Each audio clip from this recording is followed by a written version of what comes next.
Hello everybody, welcome to another video. Today is the 14th of June. Today I will be going through a timeline of events that occurred really since the beginning of the 11th of June leading up to today. And so we're mainly going to be focusing on the Vremivka Salient or the Vremivka Bulge. That's what it's been commonly referred to as.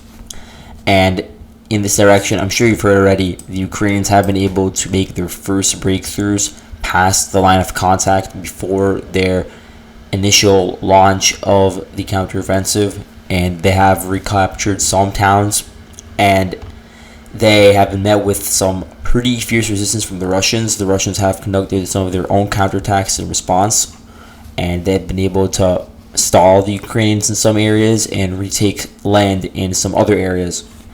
And so I'm going to go through the timeline of what occurred and then sort of zoom out to show you the wider picture about really how this bulge in Velika Novosilka and Vremivka connects to the rest of South Donetsk and Zaporozhye. But let's begin by talking about how really on the really late June 10th or earlier June 11th, the Ukrainians really secured their first breakthrough, and this was done with the help of the 23rd, 31st, and 37th Brigades. In addition, you also have the 68th Jaeger Brigade, which is involved in some capacity over here. And so they really focused their attack on many different towns that were adjacent to this river over here. This river that is called the Mokryali River. And this river runs through Velika Novosilka and then adjacent to many other towns along here that are now being fought over. And so this entire area is on a very low elevation. It's on a very low watershed area, and then to the east and to the west it is sort of overlooked by these larger hills where you have a higher elevation, obviously. And so the Ukrainians, they on June 11th, they conducted these attacks. They took over Blaudatne first of all, and also Neskuchny, but there was some back and forth in the town of Neskuchny, which took some time. Blaudatne fell before Neskuchny, and there's also photos of the 68th Brigade taking over the town, and then from there crossing over the river and also taking over Storozheve. And so the Russians, they really began their withdrawal at this point away from Neskuchny and through Storozheve to Makarivka, which was really a rendezvous point for a lot of the Russian forces that were forced to retreat in the initial Ukrainian assault. And so the Russians, they also utilized their positions on the high ground to the east and to the west to pummel the advancing Ukrainian forces.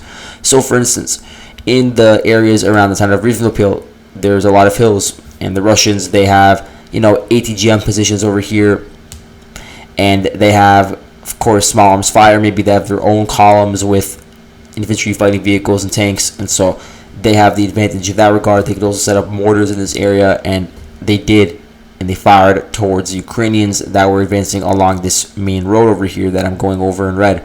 And because it's on such a low elevation, due to the fact that it's so close to the river, then they were very easy targets. They didn't have much room to maneuver because there was only one road, and they're close to this river, and they're on a low elevation. So all in all, it's a very difficult situation to advance in this specific direction. And it did become a kill zone in some capacity, but nonetheless, the Ukrainians were able to secure their first gains in this area, and they also sent smaller forces to begin attacking even deeper into the Russian lines, including attacks towards Novodarifta from the north and towards the town of Urozhene. And this is important because if Ukraine had been successful in taking over this town, then they could have then turned their eyes to the town of Staromayorsk, and then it just sets this cycle of being able to flank Makarivka and Rivnopil and pushing the Russians out of the salient, the Vremivka salient entirely, which, as you see on this map, they have not been able to do so just yet, although there's definitely going to be more attempts by the Ukrainians in the coming days, and I could see it happen eventually. But anyway, a bit further to the west in the Vremivka salient, the Ukrainians did take over the town of Levadne, but as you can see now, I have it marked as a gray zone. This is because really the town has been going back and forth. Again, this is a very small village and low elevation, It's really just a couple of farms and a couple of houses. That's really it. It's not anything significant. It's just one position that could be taken up by either side. And if we're going to zoom out, it's important to remember that the Russians, they do have multifaceted defenses in this area. About 10 kilometers away from the front line. In some areas around here, it's getting a bit closer because Ukrainians are approaching the first defensive line. In this area, the Russian trenches are really around towns such as Vremivka and a bit to the south of Staromlinivka. And Staromlinivka is sort of this road junction. A few important roads in this area connect to the town of Staromlinivka, and then they sort of enter the Vremivka salient, which is why it's important for Russia to hold on to this town. And the fortifications to the south of it, they're not that extensive, but nonetheless they are enough to hold not even the front line, but set up a very good defensive position on the rear, where you have a lot of artillery batteries probably being set up. You have a lot of reserves being sent in and working on beefing up these defenses, because the longer that it takes the Ukrainians to expel the Russians from the salient, the longer the Russians have to prepare for the first line of defense in this area. And then even in the areas where there isn't a line of defense, you have, of course, minefields that are being set up, and you have a lot of very rugged terrain in certain areas that might not be suitable for trenches or for any sort of mechanized assault in certain areas, and so the Russians just leave it open. And that could also be an area where the columns can't pass through. It's important to note that although a lot of these fields, they are pretty suitable for mechanized columns to go through, a lot of them are not, and they, just because of the nature of them being so rugged and the fact that there aren't that many paved roads in this area, a lot of them are dirt roads or roads that would not perform well even under not optimal weather conditions, like not even that much rain or anything of the sort.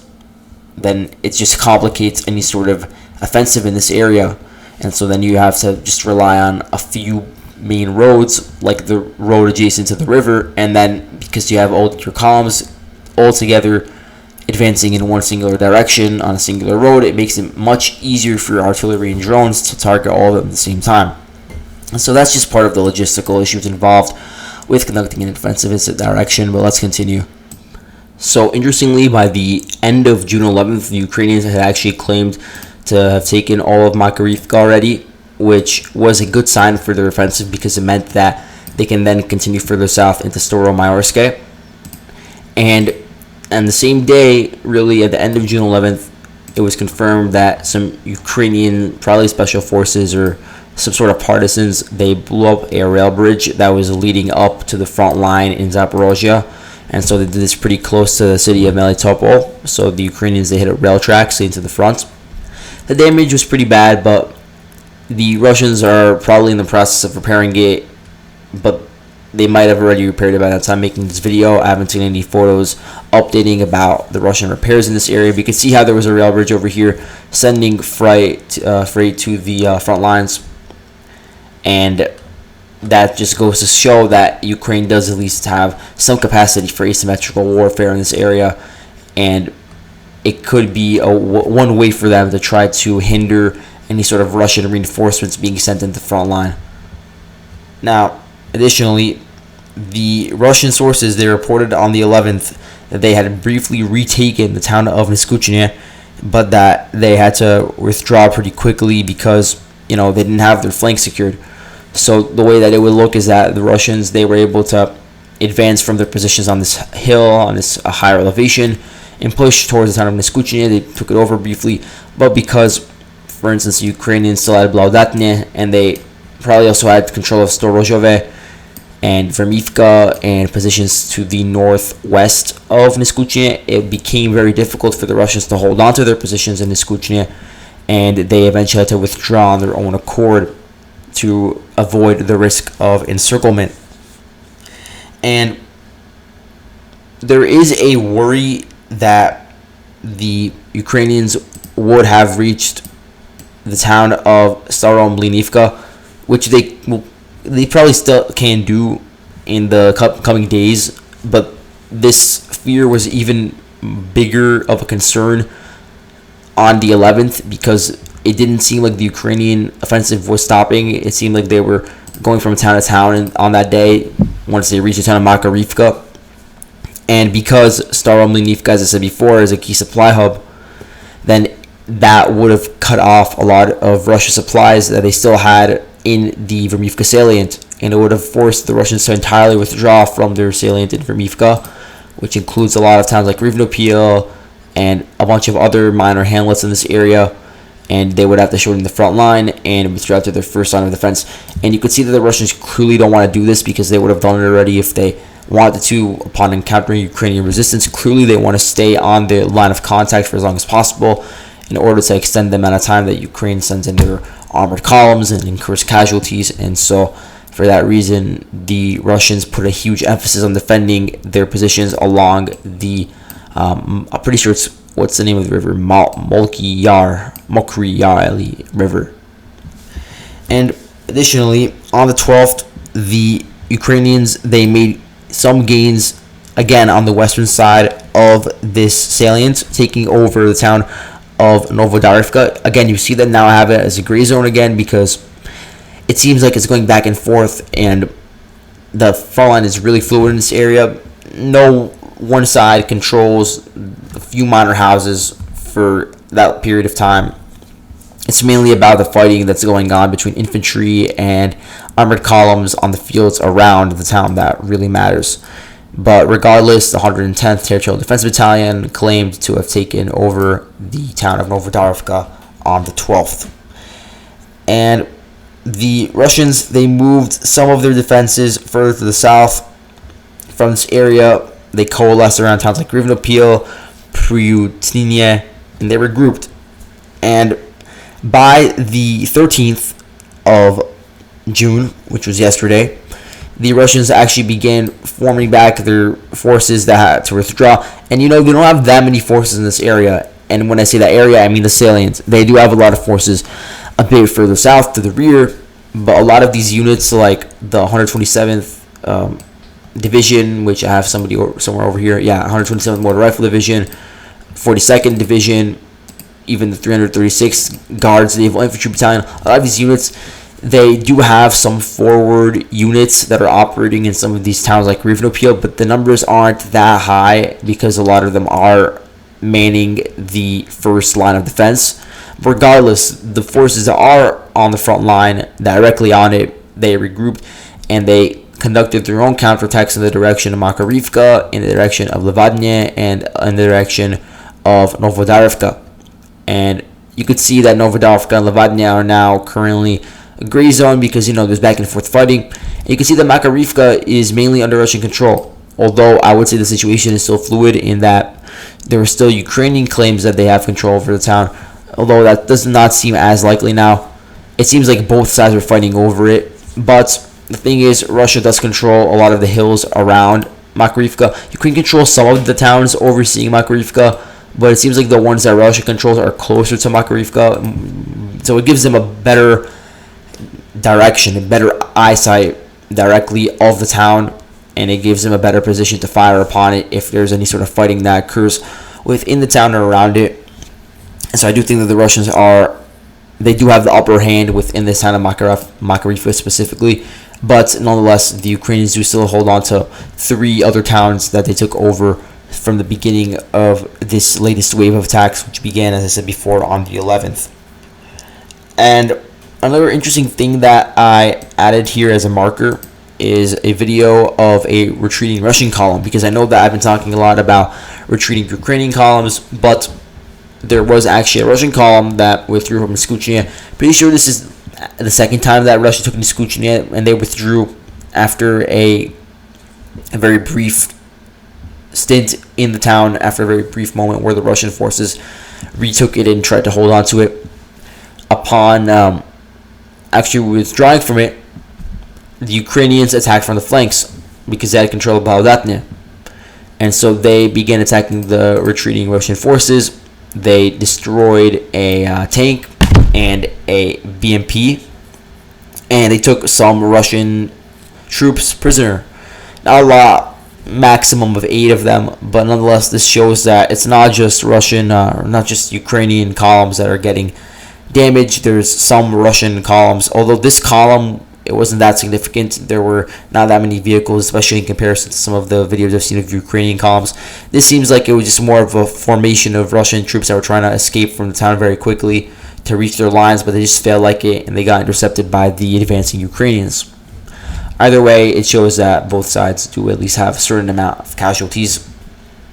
And by the 14th, the Ukrainians are now resuming a lot of these attacks on the front line on the Vremivka salient, specifically on Makarivka and on Levadne and Novodarifka, also towards Rivnopil, because this is a part of Russia's current defensive line in this area, where they're trying to hold on to the town of Rivnopil and its adjacent hills for as long as possible. And so it seems like for now Ukraine is again on the attacking mode, and we're going to see how it plays out, because if it does go to plan, then they will be able to push the Russians all the way back to their first defensive line. But again, I'm very curious for someone to answer this question. What does Ukraine do once they reach this defensive line? How do they go from there? Because the goal of this offensive is not to take over a single salient. Although this is a large chunk of land, it's more than the Wagner Group took over in Bakhmut, although that's a totally different situation. That's not the point of this offensive. It's not about taking over open fields. The point is to take over key logistical hubs within Zaporozhye, and then as a more long-term plan to reach the Sea of Azov and cut the land bridge between Russia and Crimea. And so if you're really serious about doing that, and how are you going to penetrate 70, 80 kilometers deep into Russian territory, where it's not the same thing as a Kharkiv offensive where the Russians weren't prepared. In this situation, we have all these trenches mapped out, and I've talked about extensively how they have these reserves on the rear, artillery batteries, drones, aircraft, MLRS fire, that's at the ready. It's not to say that the Russians are invincible in this area, but it's just that they're prepared for whatever comes from the Ukrainians, in that if Ukraine does want to break through in this area, it's going to be very difficult to find a good spot, because really the entire area to the south of the Vremivka salient is fortified. So I'm going to be very interested to see how Ukraine goes about actually trying to circumvent, or how they try to overrun these trenches, because a lot of them have been worked on right now for months, or if not almost a year. And also, of course, the minefields, we have to see how they deal with those. We know that they've been using minesweepers. There were Leopard 2R minesweepers that were donated from Finland to the Ukrainians, 6 of them actually, and 3 of them were destroyed on the same field. So there's 3 left of them. But of course, Ukraine has other similar engineering style vehicles, but a lot of them get taken out in the fighting. But anyway, that's all for today. Thank you guys for watching. I'll see you guys later. Bye.